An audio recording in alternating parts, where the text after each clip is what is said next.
Base after an airstrike hit that military base. This coming after the Syrian government allegedly carried out yet another chemical attack on civilians, mostly women and children. President Trump warning there will be a, quote, big price to pay. Capri Cafaro is an executive in residence at American University School of Public Affairs and Washington Examiner contributor. Erich Reimer is the president of Nueve Horizons and townhall.com columnist. It's great to have you both this morning. Absolutely. Well, Capri, I want to start with something that seems to be kind of in the ether this morning, and that is, I want you to listen to what President Trump said on March 29th of this year about Syria. Listen to this. We'll be coming out of Syria like very soon. Let the other people take care of it now. Okay, Capri, there are some that are saying that that is what gave Assad the go-ahead in his mind to start using chemical weapons again in Syria. He thinks that the president's leaving. Well, I mean, it may be a contributing factor. However, I don't think you need a lot to provoke a person like, Bashar al-Assad. I mean, here the man has been, perpetrating genocide on his people, long before even President Trump came into office. I think the challenge that this region is facing is that, we do need a coalition to be able to be successful in, trying to control the circumstances within Syria. But there seems to be some challenges to, gain consensus amongst a coalition, particularly those in the region. So, while President Trump's comments about getting out of Syria may be a contributing factor, I think that Assad's going to do horrible things to his people regardless, and I think that the United States is going to step up. And today there's going to be a Security Council meeting in the United Nations as well. That's true. Eric, but if for some reason that if we don't move forward or make some kind of, if the U.S. doesn't respond to what's happening and happened in Syria over the weekend, do you think that gives Iran and Russia the impression that they are victorious when it comes to Syria?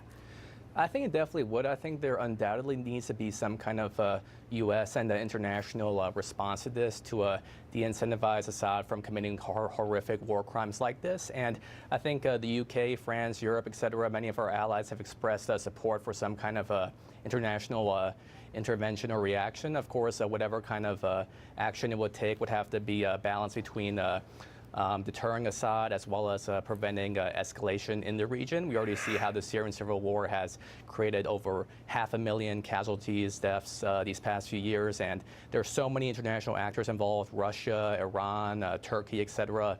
And while ISIS has been largely defeated in the region, nonetheless, the conflicts between the Syrian government and the Kurds and the kind of more pro-democratic rebel groups, as well as the remaining extremists, continues to be very, very complex. And I mean, I think that the best solution would undoubtedly have to be, I think many people rightly want to remove Assad, and he certainly has committed horrific crimes. But not Vladimir Putin. Vladimir Putin has his back. I mean, let's be honest here. That's the problem. Right. Who President Trump is, we've been speaking with. But it's interesting because the president tweeted, Capri, if President Obama had crossed his stated red line in the sand, the Syrian disaster would have ended long ago. Animal Assad would have been history. Here's the thing, though, Capri. You can tweet all you want, but you're going to have to back that up at some point. Right. You're absolutely correct. And I think that that's where what I think is going to happen here is that, hindsight is 20/20. Maybe that's the case with what he's saying about President Obama. But now, it's 2018. We need to move forward. We obviously saw the impact of the bombings that occurred last year in Syria around this time. They've actually said that the anniversary of that may be been part of the provocation of Assad doing this attack just recently. So I think that the short-term plan should maybe be that kind of a strike, and then the longer-term plan is trying to get an international coalition to nip this in the bud. Well, but we've still got, Eric, we still have 2,000 troops in Syria right now. To your point, ISIS is still, I mean, we've used the word defeat, but there still are remnants of ISIS within Syria. Is it a mistake now to try and start to pull out some of those 2,000 U.S. troops?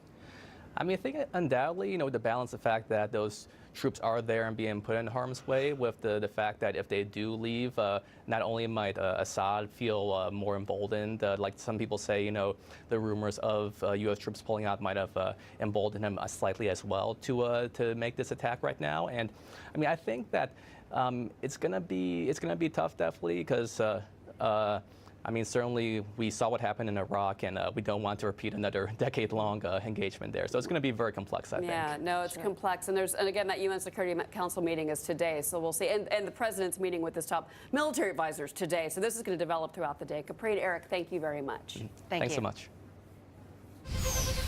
Our other big story is Facebook. Users today find